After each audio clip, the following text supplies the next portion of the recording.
पूज्य मालिक को प्रणाम। सभी बहनों और भाइयों को मेरा बहुत बहुत प्रणाम। आइए आज हम द हार्टफुलनेस वे हिंदी पुस्तिका के खंड 1 हार्टफुलनेस क्यों अध्याय का पाठन करेंगे। हार्टफुलनेस क्यों में पहला अध्याय है साधक की यात्रा। चेन्नई, भारत में दाजी के फ्लैट में प्रवेश करने पर मैंने उन्हें झूले पर आराम करते हुए पाया। जब मैं उनकी ओर बढ़ा तो उनके चेहरे पर मुस्कुराहट फैली गई। क्या हो रहा है भाई? मुझसे हाथ मिलाने के लिए अपना हाथ आगे बढ़ाते हुए उन्होंने पूछा। मैं जाकर उनके सामने बैठ गया। इतने में पास के एक कमरे से उनके कोई रिश्तेदार आए और उन्होंने मुझे चाय दी। दादी बीच में बोल पड़े, इन्हें कॉफ़ी दो, वो इन्हें ज़्यादा अच्छी लगेगी। यही सच भी था। अक्सर दादी में लोग जो पहली चीज़ देखते हैं वह है उनकी स्थिरता। यह एक अद्भुत गुण है जो उनके सामीप्य में हर किसी को प्रभावित करता, प्रेरित करता है। उनके शब्द नपे तुले और सोचे समझे होते हैं। आमतौर पर वह तभी बोलते हैं जब किसी बात का सार या उसे कहना ज़रूरी होता है। फिर यह सुनने वाले का काम है कि वह उसके बारे में आगे खोज करे या उस ख्याल को विकसित करे। उनकी वार्ता के बीच में अक्सर खामोशी के अंतराल होते हैं। ऐसे पलों में कोई व्यक्ति बहुत सी चीज़ें समझ सकता है, वो चीज़ें जो उनकी शिक्षाओं से भी ज़्यादा महत्वपूर्ण होती हैं। ऐसे माहौल में प्रश्नकर्ता आत्मसंतुष्ट रहता है और अपने सारे प्रश्न भूल जाता है। दाजी के साक्षात्कारताओं के तौर पर मुझे इस बात का डर था, पर इसकी बजाय मुझे हम दोनों के बीच एक नई प्रेरणा उभरती दिखाई दी। हमारी वार्तालाप बेरोक टोक होने लगी और हर प्रश्न का जवाब वे बड़े उत्साह व गहराई से देते रहे। दाजी ने कहा, तो आप यहाँ सवाल लेकर आए हैं? जी हाँ, मैंने कहा, लेकिन शुरुआत तो मैं इसी से करूँगा कि ध्यान क्यों? क्यों नहीं? उन्होंने चुटकी ली। कारण तो हर व्यक्ति के अलग अलग होंगे। जीवन में हमारा उद्देश्य हमारी अपनी ज़रूरतों और रुचि के अनुरूप होता है। उदाहरण के लिए, कोई व्यक्ति अपना वजन कम करने के लिए जिम जाता है तो दूसरा व्यक्ति स्लिम सिक्स पैक ऐप चाहता है, लेकिन दोनों में एक ही जिम जाते हैं। विश्व भर में ध्यान करने वालों की बातचीत के दौरान मैंने एक खास क्रम देखा है। शुरू में लोग एक व्यापक उद्देश्य लेकर ध्यान करने आते हैं। उदाहरण के लिए, बहुत से लोग तनावपूर्ण जीवन शैली से ग्रस्त हैं तथा वे रिलैक्स होने के लिए रास्ता चाहते हैं। कोई अपना ब्लड प्रेशर कम करना चाहता है, कोई व्यक्ति मानसिक स्पष्टता तलाशता है, तो कोई भावनात्मक संतुलन चाहता है। लेकिन जब वे ध्यान शुरू करते हैं तो जल्द ही उन उद्देश्यों से कहीं अधिक लाभ हासिल करना शुरू कर देता है। प्रायः लोग अपने भीतर उत्पन्न एक गहरी आध्यात्मिक संतुष्टि से अत्यंत आकर्षित होते हैं। प्रायः लोग अपने भीतर उत्पन्न एक गहरी आध्यात्मिक संतुष्टि से अत्यंत आश्चर्यचकित होते हैं। यह हालत भीतरी खुशी और आनंद को प्रतिबिंबित करती है। यह ऐसा ही है जैसे कोई भूखा आदमी खाने को एक टुकड़ा मांगे मगर कोई उसे दावत देकर हैरान कर दे। इससे भी बढ़कर यह कि ये नतीजे तुरंत मिलते हैं और देखे भी जा सकते हैं। हम उन्हें एक ही ध्यान के बाद महसूस कर सकते हैं।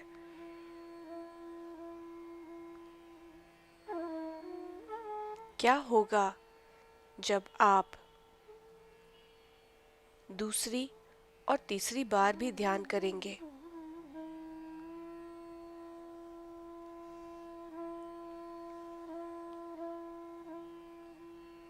और अगर कोई बार बार ध्यान करे तो उसके संचित असर के बारे में भी जरा कल्पना कर लें। मैंने पूछा, क्या ध्यान हमारे मूल उद्देश्य का भी ख्याल रखता है या उनको निराशा बनाए बिना उनका ख्याल रखता है? मैंने पूछा, क्या ध्यान हमारे मूल उद्देश्य का भी ख्याल रखता है या उनको निशाना बनाए बिना उनका ख्याल रखता है? उन्होंने कहा, ध्यान बस आपकी आंतरिक हालत को, चाहे वो कैसी भी हो, सामान्य करता है। एक तनावग्रस्त व्यक्ति ध्यान करके यह कह सकता है कि ध्यान आपको रिलैक्स करता है। एक परेशान आदमी ध्यान करके कह सकता है, ध्यान आपको शांति प्रदान करता है। क्रोध और करवाहट से भरा एक व्यक्ति ध्यान करके यह कह सकता है कि ध्यान आपका दिल खोल देता है और आपको एक प्यारा इंसान बना देता है। तरह तरह की ये बातें हमें भ्रमित कर सकती हैं और हम सोचने लगते हैं कि वास्तव में ध्यान करता क्या है। तो यह क्या करता है? मैंने पूछा। यह हमें प्राकृतिक बनाता है, दाजी ने कहा।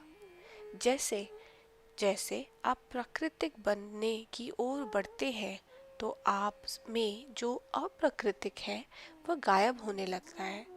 अप्राकृतिक किस्में हजारों हो सकती हैं, लेकिन प्राकृतिक तो केवल एक ही होती है और वह उस एक को प्राप्त कर लेने पर हमारी हजारों शिकायतें दूर हो जाती हैं। ध्यान क्यों करें? इसका उत्तर जटिल है, क्योंकि जैसे जैसे हम प्रगति करते हैं हमारा ध्यान बदलता जाता है। आज का कारण कल के कारण से भिन्न हो सकता है और जैसे ही होना भी चाहिए। जैसे जैसे हम ध्यान करते हैं हमारी समझ बढ़ती जाती है। हम यह बेहतर समझ पाते हैं कि क्या हम हैं और हमें क्या होना चाहिए।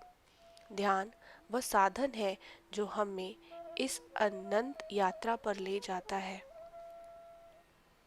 मैंने पूछा, अगर यात्रा अनंत है तो क्या हम कभी पहुंच पाएंगे? कहाँ? उन्होंने हंसते हुए कहा, जिस क्षण आप यह सोचते हैं कि हाँ मैं पहुंच गया हूँ, तो आपका बढ़ना रुक जाता है, आपका चलना बंद हो जाता है। विकास कभी नहीं रुक सकता। परिवर्तन की चाह हमारे अंदर हमेशा रहनी चाहिए। अगले चरण के लिए हमें तैयार रहना चाहिए, चाहे वह कुछ भी हो। और वहां पहुंचने के बाद हमें और भी आगे जाने के लिए तैयार और पर्याप्त रूप से लचीला रहना चाहिए। मैंने कहा, किंतु आध्यात्मिक साहित्य तो ऐसे व्यक्तित्वों के उदाहरण से भरा पड़ा है जिन्हें पूर्ण समझा जाता है।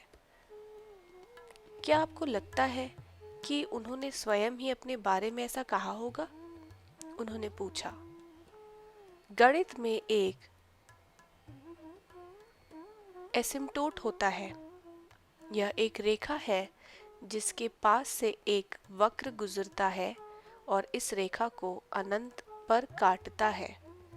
यह वक्र उस रेखा के करीब आता जाता है, लेकिन दोनों कभी मिलते नहीं। वे केवल नजदीक से नजदीक होते जाते हैं और अत्यंत उच्च जिज्ञासु भी उस वक्र की तरह है। वह हमेशा मंजिल के नजदीक पहुंचती रहती है, कभी भी वहां पहुंचे बिना। किसी भी पल वह लक्ष्य के अत्यंत नजदीक भी है, परंतु अत्यंत दूर भी। फिर भी वह चलती रहती है।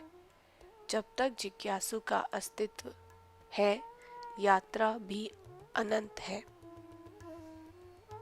जब तक जिज्ञासु का अस्तित्व है, यात्रा भी अनंत है।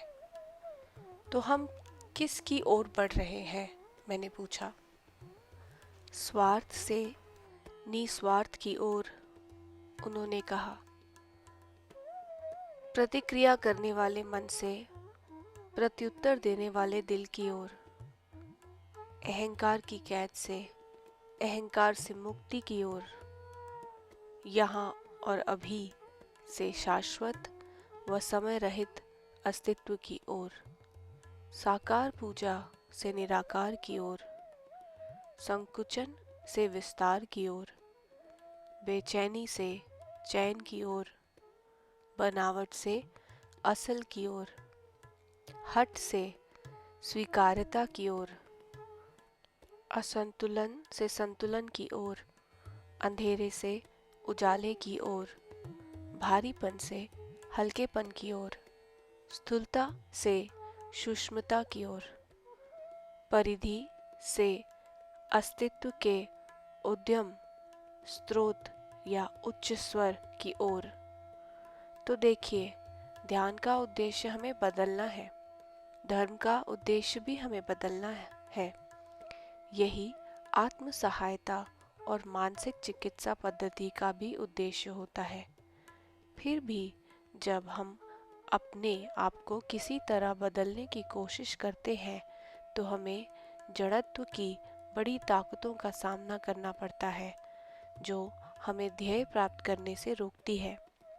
बेशक सहायता की काफ़ी उपलब्ध है, बड़ी बड़ी शिक्षाओं की भी कमी नहीं है, विशेषकर ये इस आधुनिक युग में।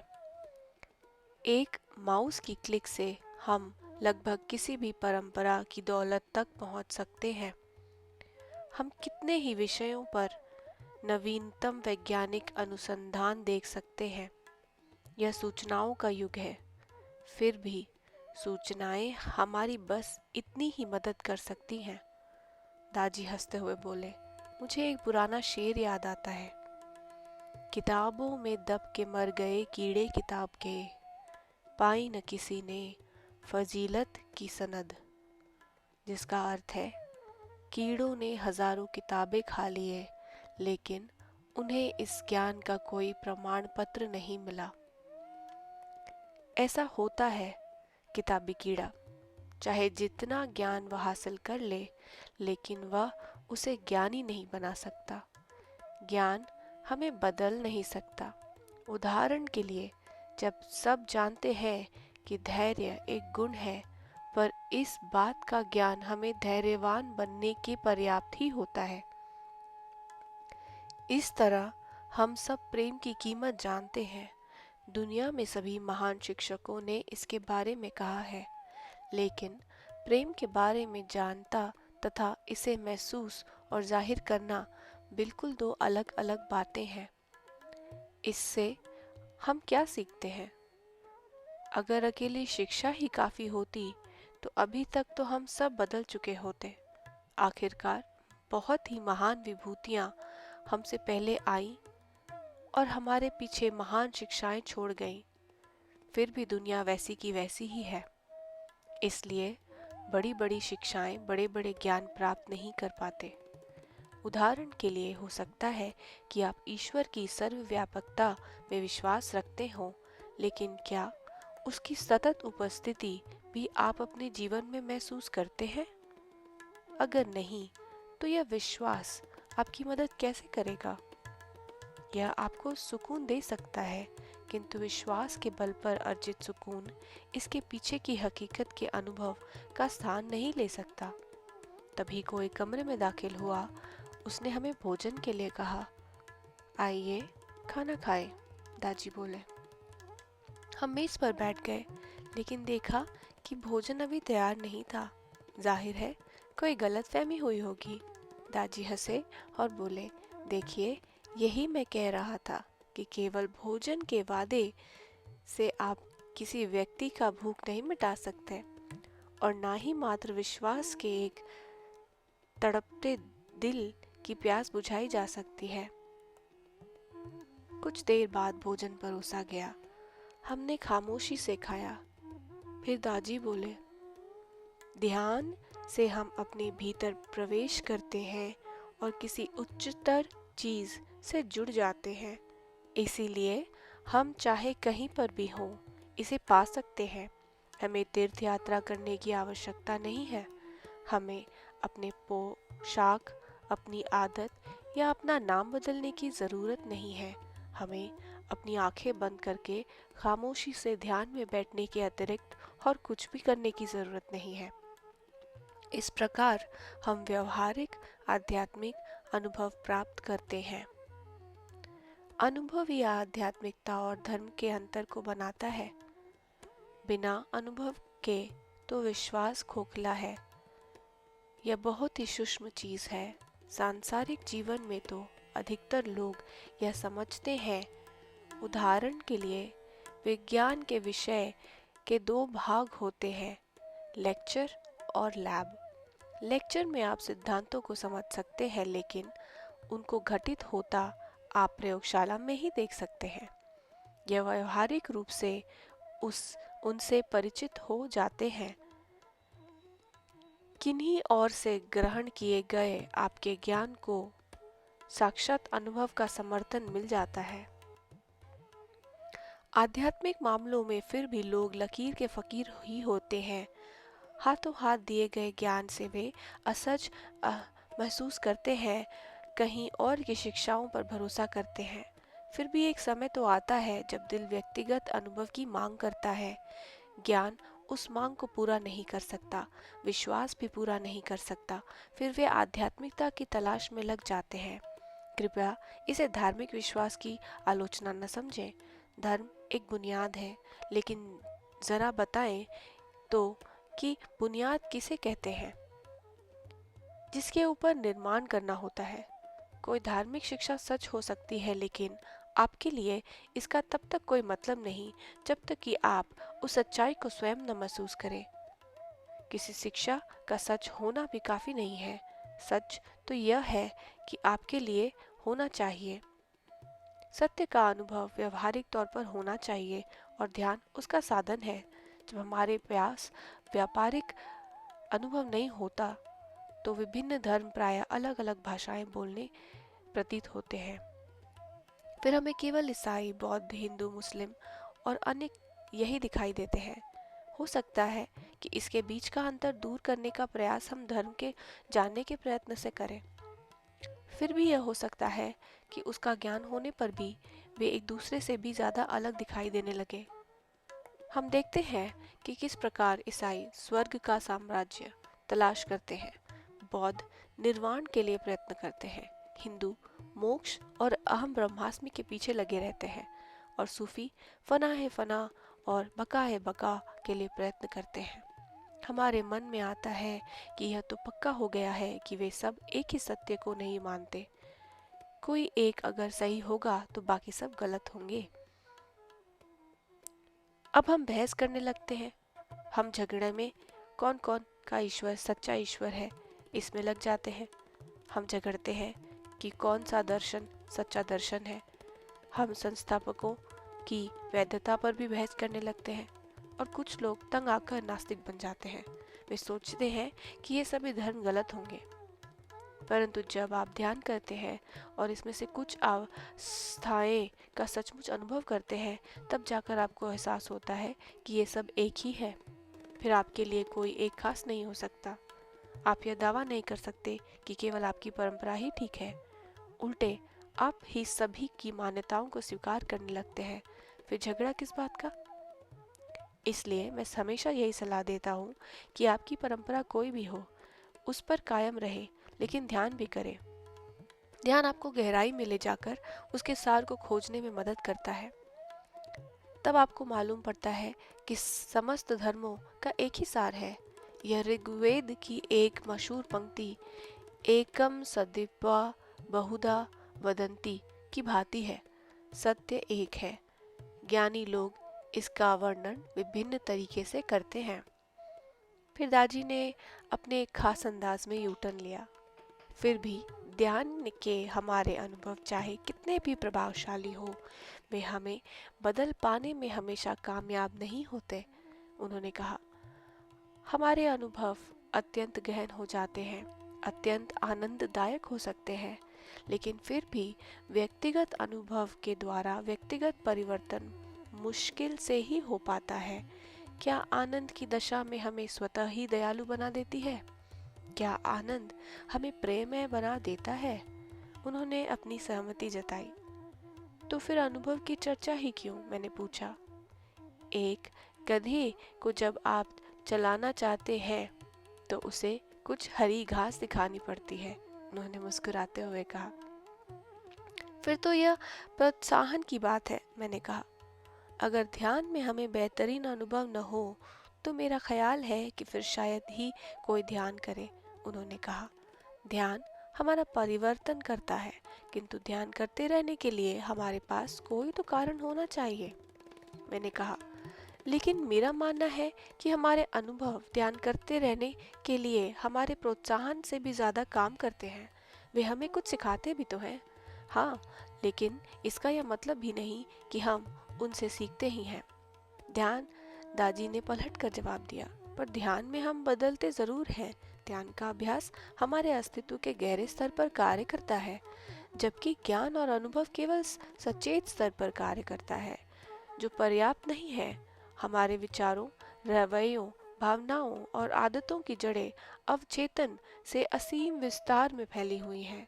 इससे भी ज़्यादा यह कि हमारे संकुचित विचार हमें उन विचारों से भी अधिक शक्तिशाली होते हैं जिसका उपयोग हम सचेतन स्तर पर करते हैं। यह इसका एक कारण है कि जब हम परिवर्तन का प्रयास सचेतन स्तर पर सीमित रखते हैं तो हम असफल हो जाते हैं। सोच समझकर की जाने वाली क्रियाओं को तो हम बदल सकते हैं, लेकिन अवचेतन स्तर की क्रियाओं को कैसे बदला जाए? क्या हम उस चीज़ को बदल सकते हैं जिसके प्रति हम शायद ही जागरूक हों?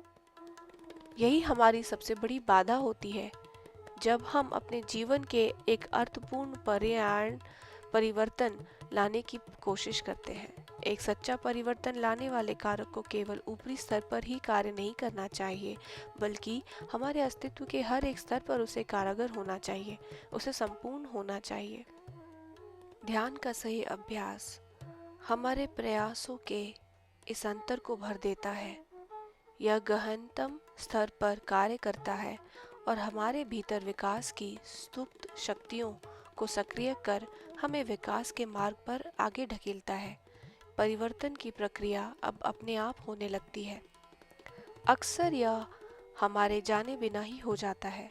हमें पता ही नहीं चलता कि हम इतने खुश क्यों हैं। हम जान ही नहीं पाते कि हम इतना हल्का क्यों महसूस कर रहे हैं। हमारा परिवार, हमारे दोस्त और सहयोगी सब देखते हैं।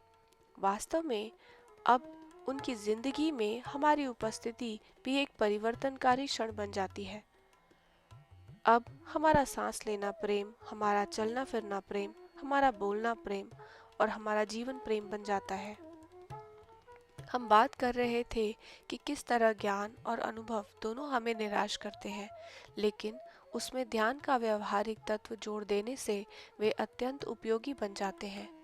क्या इसलिए कि ध्यान के द्वारा जो ज्ञान हमें मिलता है वह तत्कालीन ज्ञान होता है? मैंने पूछा। बिल्कुल, दादी ने कहा, लेकिन ध्यान पूर्ण अर्जित ज्ञान को भी उपयोगी बना देता है। उदाहरण के तौर पर आध्यात्मिक साहित्य को पढ़ते हुए हमें अब पता चलता है कि यह तो हमारे ही अनुभव का मेल खाता है। यह हमारे अनुभवों का ही स्पष्टीकरण कर देता है और फिर यह हमें समझ के उच्चतर स्तरों पर खींच ले जाता है। अभ्यास करते हुए हम अपने अनुभवों से भी सीखते हैं। इससे पहले हम अवचेतन रूप से ही परिवर्तन का विरोध करते थे और हमारे अनुभव बेकार चले जाते थे, लेकिन वक्त के साथ ध्यान का अभ्यास उस आंतरिक प्रतिरोध को मिटा देता है, एक घोड़े की तरह जो चाबुक की परछाई से ही दौड़ने लगता है। हमारे लिए अब किसी अनुभव की झलक मात्र ही पर्याप्त होती है। अत्यंत परिवर्तन को सुलगाने के लिए यह काफ़ी है। हम बाह्य अंतरिक्ष में स्थित उस वस्तु की तरफ हो जाते हैं जो फिर एक तबकी से ही चलने लगता है। वहाँ कोई प्रतिरोध नहीं होता। हमारे अनुभवों का भी अब वही असर होता है। वे सिर्फ आपको थपथपाने और आपको ऊंचे उठाने के लिए आते हैं। मैंने पूछा, हमारे अनुभव वास्तव में हमें क्या बनाने का प्रयत्न कर रहे हैं? अनुभव हमारी आधुनिक आंतरिक प्राकृतिक को प्रतिबंधित करता है। अनुभव हमारी आंतरिक प्रकृति को प्रतिबिंबित करता है, दाजी ने कहा। मिसाल के तौर पर, जब मैं क्रोधित होता हूँ तो मेरा अनुभव नकारात्मक होता है। वह क्रोध मुझे उस तरह के अनुभवों से वंचित रखता है जिन्हें मैं चाहता हूँ। जब मुझे ईर्ष्या होती है तो मुझे एक और नकारात्मक अनुभव होता है, लेकिन जब मैं प्रेममय और उदार होता हूँ तो वह अनुभव बड़ा सुंदर होता है। इतना सुंदर होता है, यह मेरे प्रेम और मेरी उदारता की सीमा पर निर्भर करता है। मैंने पूछा, तो क्या वे आपको यह बताते हैं कि किस दिशा में चलना चाहिए? हाँ, दादी ने कहा, वे सूचक हैं। जब मैं ऐसा होऊंगा तो मेरा अनुभव वैसा होगा। जब मैं वैसा होऊंगा तो मेरा अनुभव वैसा होगा। साथ ही ध्यान के कुछ अभ्यासों से उत्पन्न समझ के कारण मेरा बदलना भी संभव हो जाता है। मैंने कहा, इसका मतलब यह हुआ कि अनुभव की जो भूमिका हमारे लिए ध्यान शुरू करने से पहले थी, उसमें अभी भी कुछ ज्यादा बदलाव नहीं आया। यह अब भी गधे की हरी घास दिखाकर प्रोत्साहित करने जैसा है। हाँ, दादी ने कहा, लेकिन अब अनुभव कारागर हो गया है, क्योंकि अब आपने गधे के आइडियल स्वभाव को हटा दिया है। मतलब हमारा आंतरिक प्रतिरोध। मैंने कहा, हाँ, दादी ने कहा, और एक वक्त आता है जब कोई गधा नहीं रह जाता। मुझे एहसास हो जाता है कि वह कारण है जो मेरे सभी अनुभवों पर असर डालता है, और वह अपने अहम को निपटने का मेरा तरीका है। मेरा अहंकार जितना अधिक होगा उतना ही बदतर मेरा अनुभव भी होगा। जितना अधिक मैं विनम्र और शालीन रहूंगा उतना ही बेहतर मेरा अनुभव भी होगा। यह एक सरल सूत्र है। मेरा अहंकार जितना अधिक होगा उतना ही बदतर मेरा अनुभव भी होगा। जितना अधिक मैं विनम्र और शालीन रहूंगा उतना ही बेहतर मेरा अनुभव भी होगा। यह एक सरल सूत्र है। और फिर एक दिन मेरा दिमाग में एक बल्ब जल उठता है। क्यों न मैं जीरो ही हो जाऊं, और क्यों न मैं कुछ नहीं हो जाऊं? और ध्यान इसको भी आसान बना देता है, मैंने कहा। हाँ, दादी ने कहा, केवल एक ही प्रकार के परिवर्तन से अब मेरा सरोकार रह जाता है कि मुझ में मैं ज्यादा हुआ या कम। इसका उल्टा हम यह भी पूछ सकते हैं कि ईश्वरीय उपस्थिति ज्यादा हुई या कम। जितना अधिक मैं वहाँ होता है उतना ही कम वह वहाँ होता है, और जितना कम मैं यहाँ होता हूँ उतना ही अधिक उसकी उपस्थिति प्रकट होती है। अब यह होने और न होने का सवाल बन जाता है। ओह, तो गधे के गायब होने जाने से आपका मतलब था मैंने कहा। दादी ने सहमति प्रकट की। जब मैं परम स्तोत्र के विलीन हो जाता हूँ तो परमानंद है यह बोलते रहे, बल्कि मैं नहीं आनंद बन जाता हूँ। और जब ही आनंद बन गया तो फिर इसका अनुभव कैसे करूँगा? यह बारिश की उस बूंद के समान है जो सागर में गिर जाती है। अब वह बूंद नहीं रही, वह सागर बन गई। यही वजह है कि रहस्यवादी परंपराएं अंत में खामोश हो जाती हैं। वे अंतिम अवस्था को अभिव्यक्त नहीं कर पाती तो इतनी उन्नतपूर्ण और संतुलित होती हैं। और क्या ऐसा व्यक्ति जिसने यह अवस्था प्राप्त कर ली है कभी स्वार्थी हो सकता है? क्या वह हिंसक हो सकता है? दुनिया के सामने बहुत ही चुनौतियां हैं। कोई राजनीतिक है तो कोई सामाजिक, कोई आर्थिक है तो कोई वातावरण से संबंधित। सभी मामलों में मानवता ही कष्ट भोगती है, लेकिन दुनिया की समस्या बहुत सरल है। यह है लोगों के बीच प्रेम की कमी, करुणा, सहनशीलता, विनम्रता, स्वीकार्यता की कमी। यह घमंड, नफरत और हिंसा है जिन्होंने इंसान के दिलों को प्रदूषित कर दिया है। ऐसे ही पक्षपात और असहिष्णुता भी है। अगर लोग के दिलों में शांति नहीं तो उनके चारों तरफ भी शांति नहीं होगी। ऐसे लोग हमेशा लड़ने और बहस करने की वजह ढूंढ लेते हैं। किसी व्यक्ति को खुद का हृदय जब शांत होगा तो उसका व्यवहार भी शांतमय होगा। नफरत की समस्या को कैसे सुलझाया जाए? क्या इसका कोई राजनीतिक हल है? क्या प्रेम और स्वीकार्यता पर कानून बनाकर इसे जबरदस्ती लागू किया जा सकता है? क्या कोई इंसान कानून इन्हीं दिल को बदल सकता है? क्या कोई कानून इंसान के दिल को बदल सकता है? दिल केवल तभी बदलता है जब बदलना चाहता है, और यह एक व्यक्तिगत चयन है जो हर व्यक्ति को स्वयं करना चाहिए। इसे हम उसके ऊपर लाद नहीं सकते। हम उन्हें केवल प्रति प्रेरित कर सकते हैं और जरूरी नुस्खे दे सकते हैं। नफरत की समस्या को कैसे सुलझाया जाए? क्या इसका कोई राजनीतिक हल है? क्या प्रेम और स्वीकार्यता पर कानून बनाकर उसे जबरदस्ती लागू किया जा सकता है? क्या कोई कानून इंसान के दिल को बदल सकता है? दिल केवल तभी बदलता है जब वह बदलना चाहता है, और यह एक व्यक्तिगत चयन है जो हर व्यक्ति को स्वयं करना चाहिए। इसे हम उसके ऊपर लाद नहीं सकते। हम उन्हें केवल प्रेरित कर सकते हैं और ज़रूरी नुस्खे दे सकते हैं। इसलिए दूसरों को बदलने की कोशिश की बजाय हमें अपने परिवर्तन में लग जाना चाहिए। जहाँ तक दूसरों का सवाल है, उन्हें हमारी कोई अपेक्षा नहीं होनी चाहिए। वे जैसे भी हों, उनसे प्रेम करें, उन्हें स्वीकार करें, उनकी सेवा के लिए तत्पर रहें। यही हमें संतोष देता है, जैसे कि हम अपने परिवार के सदस्यों के साथ करते हैं। यही मानवता है जिसकी दुनिया को बेहद ज़रूरत है। केवल प्रेम ही दूसरों की कमियों को स्वीकार करना संभव बना सकता है। क्या आपने किसी माँ को अपने बच्चे के लिए कभी हार मानते हुए देखा है?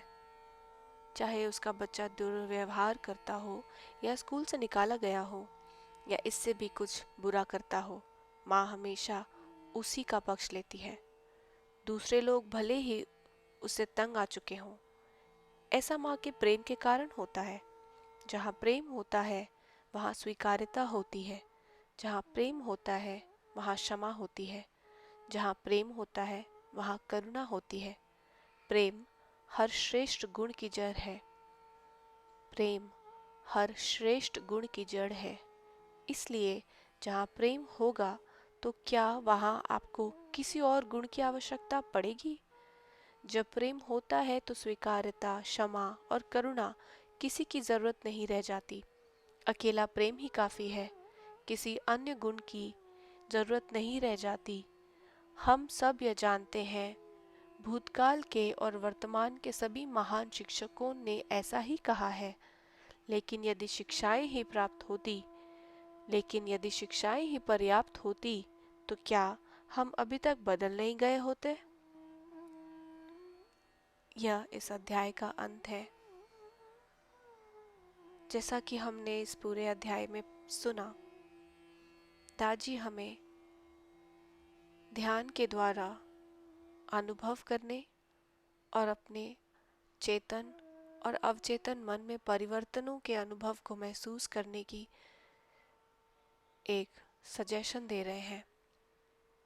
दाजी हमें कह रहे हैं कि हमें अपने आप में कुछ बनना है तो वो केवल हमारे विचारों से मुक्त अनुभव की ओर बढ़ना है, और हमें अगर कुछ पनपना है तो प्रेम बनकर उभरना है।